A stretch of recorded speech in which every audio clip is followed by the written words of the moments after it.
Баршаңызға қайырлы күн достар. Бүгін сіздермен осындай өте әдемі, дәмді болып шығатын, қарапайым үй жағдайында жасауға болатын пончиктер дайындайтын боламыз. Ол үшін видеоны соңына дейін көріп, менімен бірге болыңыздар. Ыдысымызға айранымызды, сұйық майымызды, бөлме температурасындағы суымызды, жұмыртқамызды және қантымызды салып, миксермен араластырамыз. Қант толықтай еруі қажет, және де біздің барлық бұл сұйық массамыздың заттары бөлме температурасында болғаны дұрыс. Сол кезде біздің пончиктарымыз жақсы көтерілетін болады.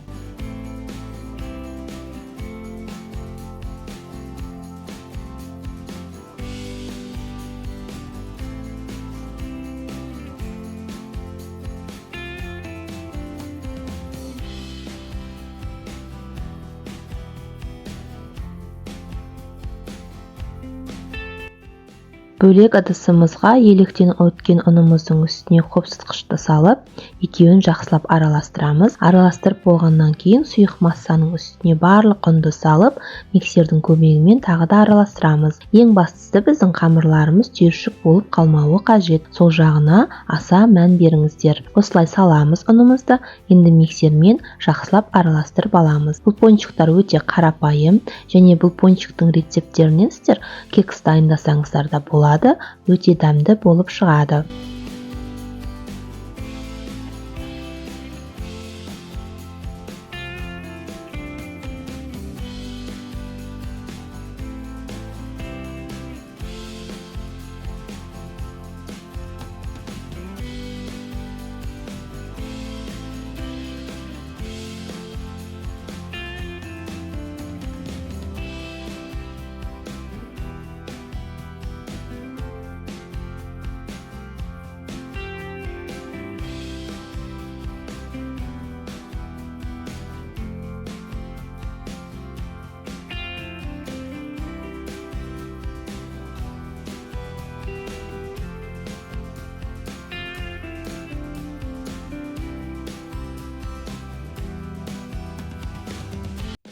Бізде осындай кішкене қоюлы масса шығады.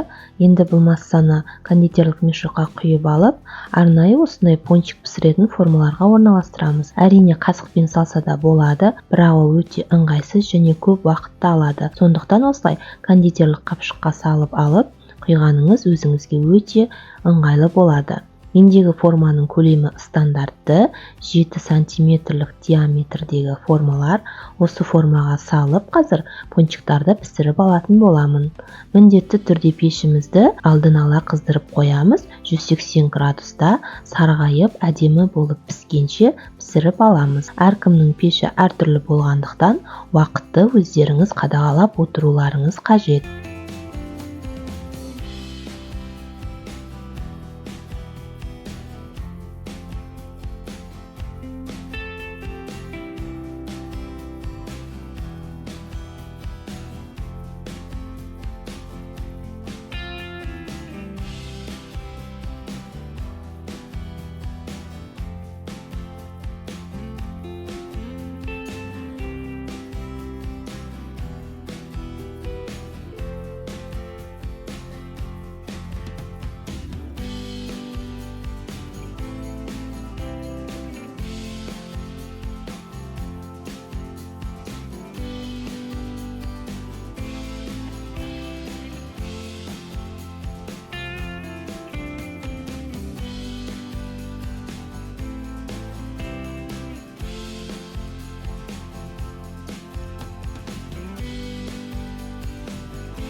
Міне біздің пончиктарымыз осылай пісіп шықты. Өте әдемі, дәмді болып шығады. Өте жұмсақ болып шығады. Сіздер де міндетті түрде жасап көріңіздер, және де пончиктарыңызды түрлі шоколадтармен әрлесеңіздер болады. Сіздермен бірге болған әдемі, менің арнама тіркеліп, қолдау білдіріп отырыңыздар. Келесі видео рецепттерде кездескенше сау болыңыздар.